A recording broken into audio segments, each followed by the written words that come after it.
Is this the lightest tripod ever?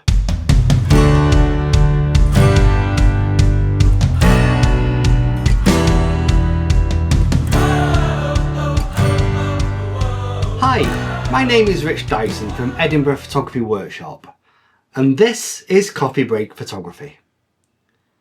I like to keep an eye on funding platforms like Kickstarter to see if there are any interesting developments in photography related things. Before I go any further, I need to give a health warning about Kickstarter projects. You aren't buying a product, and there's absolutely no guarantee that you'll receive the item being featured. You are helping the development of a product, and in return you might be offered a lower price or extra add-ons that will be available when or if it comes to market.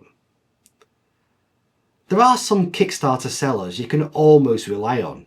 For example, Peak Design regularly offers new products through Kickstarter. Peak Design has become a major player and has regularly delivered on its funding offerings. The takeaway I want you to understand is to approach Kickstarter with care and decide for yourself if you are happy with the risk of paying for something and not getting it. So, with that background, I chose to fund what looked like a cheap but helpful tool. The Kickstarter was launched at the end of October 2024, and I received this Pocket Tripod Pro version 2 in early January. It cost me $34, which is about £28, and one of the draws for me was that Apple co-founder Steve Wozniak had added his recommendation to the product. So what exactly is the Pocket Tripod Pro version 2?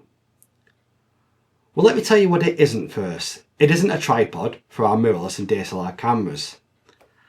This is a tool that helps mobile phone photographers and videographers to get content on the go. It definitely is the lightest device I've come across for keeping a mobile device steady. It's advertised at 11 grams on 0.4 ounces, and as you can see, when it's taken out of the packaging, it's the size of a credit card.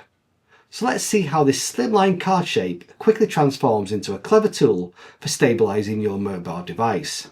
Before using the Pocket Tripod, we need to fit the adapter to your device. It comes with a handy pocket caliper that measures the thickness of your phone. Then it's easy to slide out the pre-fitted adapter and insert the one measured for your device. 9 different size fittings are provided, meaning the tripod will fit around most phones, even in a protective case as mine is. So to convert it from a flat credit card sized piece of plastic, we need to twist the 2 edges and rotate 180 degrees until they create this delta shape. The 2 coloured sides flick up and we have our desktop tripod. The phone then slides into the 2 adapters and stands upright. What impressed Wozniak was how these adapters now allow you to position the device at different angles without losing any stability. In reality, when shooting with a portrait orientation, it works well to about 40 degrees when sliding the device towards the longer legs. It's probably only stable to about 10 degrees when sliding the opposite way. It works even better when you insert the device in a landscape orientation. For those who want to shoot star trails or nighttime aurora videos with their mobile, this very light device will help them achieve stability. In fairness to the designers of this product, they put the words tripod in inverted commas, and later referred to it more correctly as a phone stand.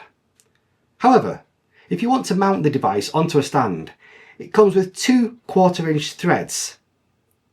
I think this is a clever and innovative device, and I can see myself using it to record reels and stories while running my workshops.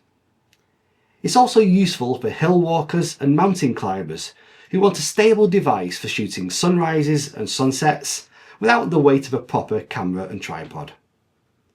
Unfortunately, if you use a DSLR or mirrorless camera, we need to wait longer for an 11-gram tripod that can hold that weight. The Kickstarter campaign has ended, but if you want to buy one of these little phone stands, head to pocket-tripod.com. It costs $39.95 plus shipping outside the US. However, their shipping conditions warn that you may also be liable for VAT if you ship the product to the UK.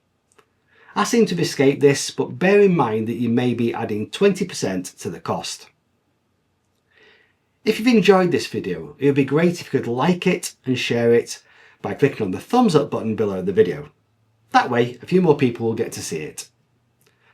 You can also subscribe to the channel by clicking on this button here. I send out a monthly newsletter to my subscribers with news about photography as well as exclusive offers. Scan this QR code to sign up. My name is Rich Dyson from Edinburgh Photography Workshop, and this has been Coffee Break Photography. See you next time!